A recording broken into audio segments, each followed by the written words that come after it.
Describe some place you've been. Some place that you see in your mind clearly. I took a left turn off the normal path, right?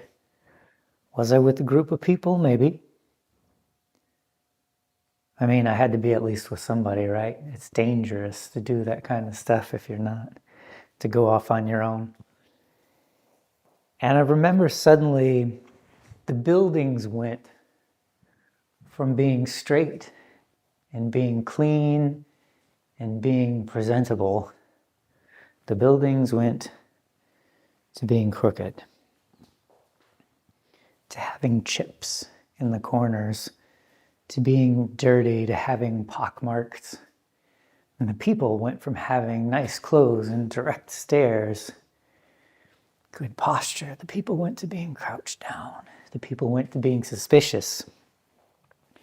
They had clothes that I didn't recognize as having been somewhere else, having been somewhere that it was supposed to appeal to someone like me.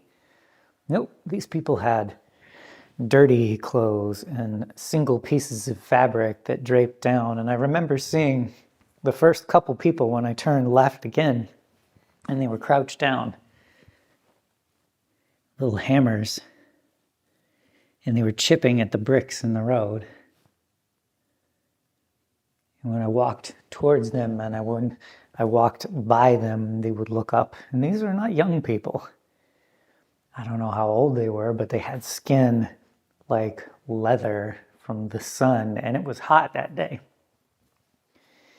And I remember feeling like a bunch of these people started moving closer, even though they weren't moving. They were still crouched. They were still away. They were still next to the other buildings that didn't look so familiar, that were not what I expected. But I remember them coming closer. I remember them feeling closer, and I remember walking backward. And I did not go back off the beaten path again after that, because I remember the sound of the hammer chipping.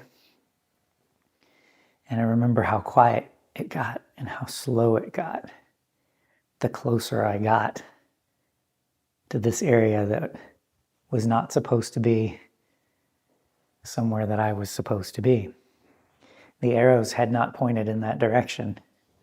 The arrows had pointed the other way, and now the arrows were pointing backward.